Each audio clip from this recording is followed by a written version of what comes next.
Hi everyone, Eileen Lash here, and the topic that I'm sharing is regarding the importance of saving early for retirement. You want to save early because you want to maximize the amount of interest earned to and through retirement years.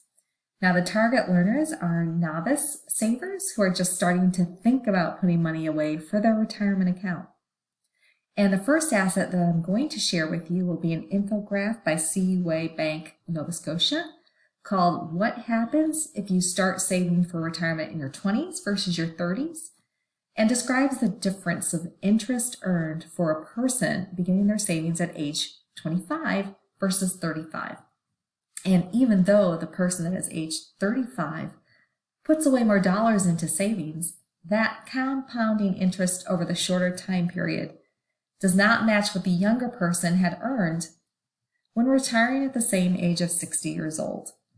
And the second asset is a YouTube video called Building Your Nest Egg, Starting Saving Early for Retirement, Part 1. And that's from the Institute for Financial Literacy in Singapore. And again, this video covers a similar topic, 3 basic needs, and it tells you why you must start to plan ahead for retirement and stresses the importance of compounding interest in time. Now, our learners are new employees signing up for a retirement account for the first time, or maybe they had an account at another employer. And the level of knowledge may vary because some may have had that prior retirement account, so they have experience, where others may not. And I find that everyone can use a refresher on compounding interest over time. And learners will come across the materials in several ways, via online reading, sitting in a group retirement workshop, or sitting one by one with their financial counselor. So let's begin with the infographic to understand its strengths and its weaknesses. And from a design principle perspective, you can see here that it's limited images, but there are a lot of words describing the concepts, and they're located close together. And that's known as spatial contiguity. Now, this does help reduce cognitive overload because of the less graphics. But with this infographic does meet the boundary condition of redundancy principle, which is, as I said, a lack of graphics, and overall general text is suitable. So your visual channel is not overloaded. But because this is a complex topic, the printed text may be helpful, and it allows the learner to reference sections of materials over and over again. Now, key weakness of this infographic that you see here is that there's a lot of words on the page, and there's a lack of keyword organizers, which could cause, again, a cognitive overload for the novice. Also, in this infographic, there's a lack of modality effect where people learn more when it's narrated to the on-screen graphics. And if you look at the 2 graphics on this infographic, they're more decorative and only added for aesthetic appeal. My recommendations include adding an audio while eliminating printed text to this graphic, and then also maybe showing a easier to read graphic like a chart. That would be easier to make comparisons. Now, a basic infographic like this, again, as I said earlier, it may be good for the novice because they can digest this at their own pace. Infographics are very cost effective. They're delivered well digitally. They're easy to print mementos, easy to display. They don't take up a lot of memory on your laptop.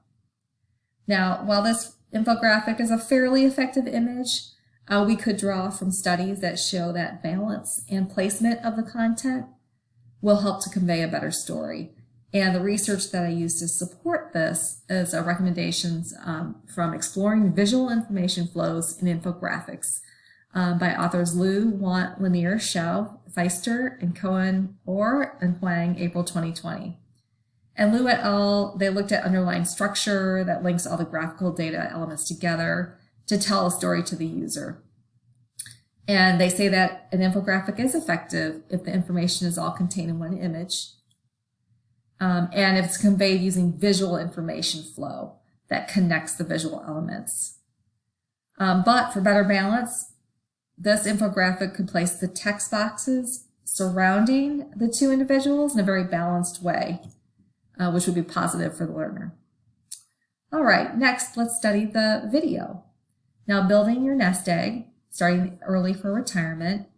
And here in the video, you can see that there is text next to the graphics. And you can also see at the bottom that there are text also displayed, and it's being narrated. And so this could cause cognitive overload, having all of the text, narration, and the graphics. Now, because this is a very complex topic, and there are unfamiliar words and equations, again, it might be better to have this text available for the novice reader who can stop the video and play it over and over again. Now, with respect to psychological reasons, using on-screen text, narrative, and graphics, again, will cause cognitive overload to the skilled learner. Now, the narration also in this video is more formal, and less personalized. And so this won't resonate with the learner because that style does not support the coherence effect.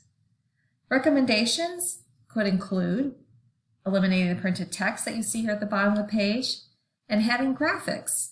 Instead, replace the smaller printed text while allowing narration to explain the graphics. Now, this, of course, is delivered well digitally, as most videos are. It's on a popular video delivery app called YouTube, and it can be uploaded and accessed by anyone in the world. Also, having the instructor be in the video would be recommended. And the peer research that I use to support this recommendation is assessing the impact of educational video on student engagement, critical thinking, and learning.